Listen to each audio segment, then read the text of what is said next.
in Cleveland, I think that was 2 nights ago, to the Syrian American community. And they were concerned about the events in Syria and how what is happening in Libya might just come to pass in Syria. And they don't want that to happen. But as you have probably seen, there has been fear and trepidation on the part of our elected leaders, whether in the White House or in the United States Congress. They have been afraid to say no to more war. That's right. Even right here in Baltimore. Come on now. We have the Congressional Black Caucus, and sadly, only 6 members of the entire Congressional Black Caucus voted to end the funding for the war against the people of Libya. And when I say the people of Libya, that's exactly what I mean. Because NATO is bombing a town very much like Baltimore. Help somebody. Now, when I was there, and NATO said that they were going to intensify their bombing at that time, they were only bombing at night. And so they decided that they would bomb more at night. And that night, the first intensification of the bombing, they bombed 26 times. Can you imagine 26 times bombs falling right here in the city of Baltimore? Can you imagine going about your daily business and never knowing if a bomb is going to drop on you as you are doing what you are supposed to do? Well, that's what NATO's first intensification of the bombing was. And when that didn't work, in combination with the blockade that they've got, so that they don't allow food, fuel, or medicine to come in, even in the midst of the bombing. They deny medication to come in. Come on now. They're bombing food warehouses, and they don't allow food to come in. Teach. It's collective punishment. That's right. Collective punishment is a war crime. It's a war crime when they do it to the people of Palestine. It's a war crime when they do it to the people of Libya.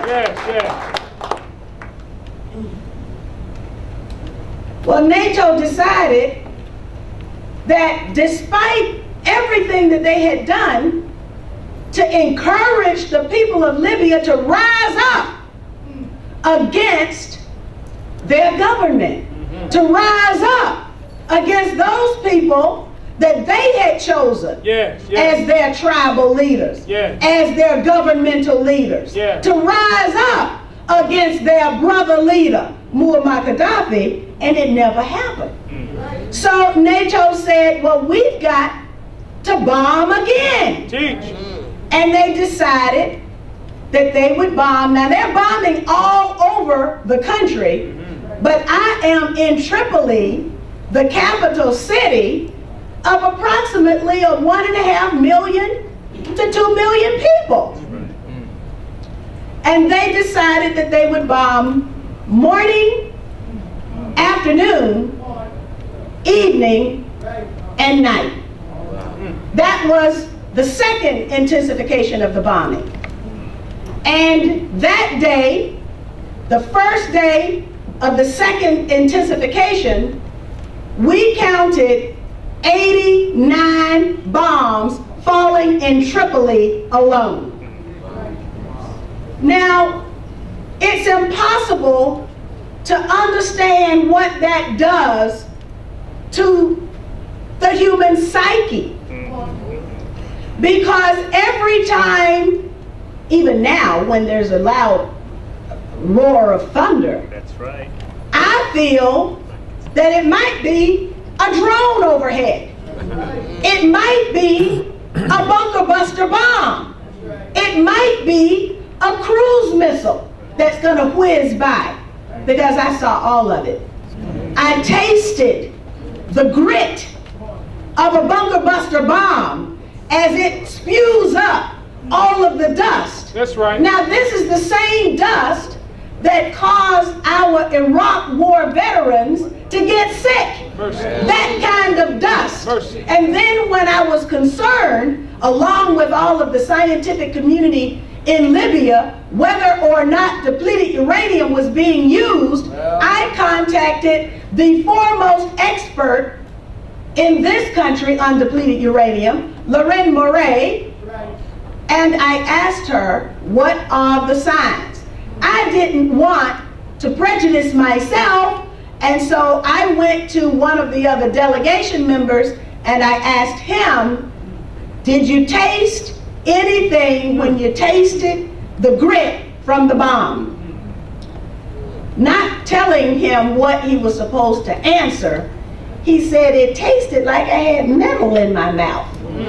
That is a telltale sign of having been exposed to depleted uranium. So I have been exposed to depleted uranium. Randy, who was on the delegation, the Dignity delegation, fact-finding mission, has been exposed. Josh, who is standing over there, who was a part of the Dignity delegation. Most of the video that you have seen on the internet was shot by this woman. Stand up, Josh. She just went back to work as a part of the Verizon strike, too, which we supported. That's right. But she went, and Randy went, and it was amazing because the United States and NATO were bombing. This is a conglomeration of the world's most powerful militaries. Yes, yes. The planet's most powerful militaries. You talk about F-16s, helicopter gunships, they were all there, drones, cruise missiles, Tomahawk missiles, Hellfire, they were all there, all being used. We went and we saw. Mercy. And we cataloged. Yes, yes. Everything that we saw, we documented. Yes. And unfortunately, what you in the United States and the global community were being told by the likes of the press in this country was a lie.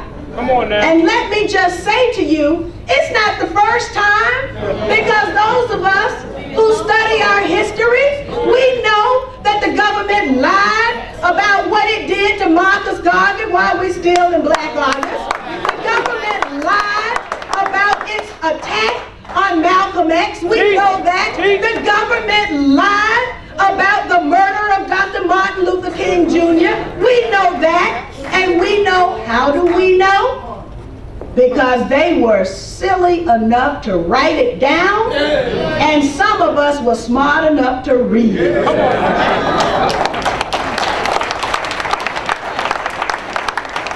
And we also know that part and parcel of those lies has been the special interest press, as I call them.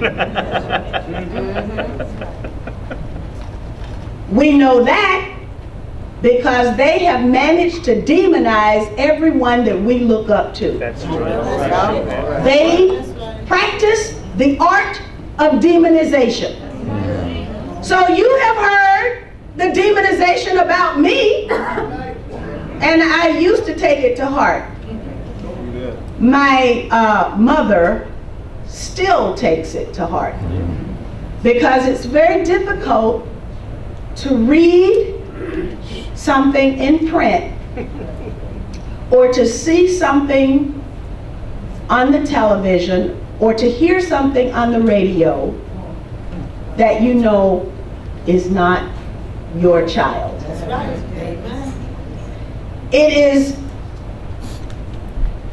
as difficult also when you understand that you don't have enough money to match the ink or to buy the airwaves in order to counter what they say. So the press, the special interest press, have done all of this, and we know as much as we do know because at least in the December 1999 trial, where the United States government was put on trial for the murder of Dr. King, and a jury in Memphis, Tennessee found that the United States government was complicit in the murder of Dr. King. One of the expert witnesses testified that at least 30% of the CIA's budget was spent with the media, buying journalists and buying media outlets. Now, if it was 30% in 1999, what do you think it is now? And we have a special office in the Pentagon dedicated to perception management. The press, those paragons of public opinion that we are supposed to look up to, like the New York Times, the Christian Science Monitor, St. Louis Post-Dispatch, they are named in the transcript by this expert, and they knowingly lied about Dr. King, about the civil rights movement. They knowingly tormented the leaders that we look up to, whether it was from the black nationalist movement that was particularly targeted by the COINTELPRO program, the counterintelligence program, or the white radical anti-war movement, or the independentistas from Puerto Rico, or the Chicano movement, the American Indian movement. They all were targeted, lied about, lied to, and demonized by our media. That's right. And then in 2005 in Florida, a court ruled that it was okay, it was legal for the media to knowingly lie to us. Because of course they had to cover their tracks, because 935 times not only did George W. Bush and Dick Cheney and Condoleezza Rice lie to us, but the press knowingly reprinted those lies 935 times. They can't even be prosecuted for it. So, Randy and I had actually been to Tripoli in January, February of this year. We were there at a conference that was called by the Libyan government for people of African descent on the continent, anywhere else we might live. The message was that now that the sanctions have been lifted, we, the people of Libya, invite all people of African descent. If you cannot live in dignity where you are, come back home to Africa. That's what we were told. We were invited to come back and help rebuild Africa, starting with Libya. And at that conference, Muammar Gaddafi announced $90 billion would be set aside for the United States of Africa. He sure did. Yes. He made that announcement. He did. That money has been seized by President Barack Obama. This attack on Libya is a direct attack on all of Africa. It is a direct attack on those of us who call ourselves Pan-Africanists, who understand that we cannot be free until Africa is free.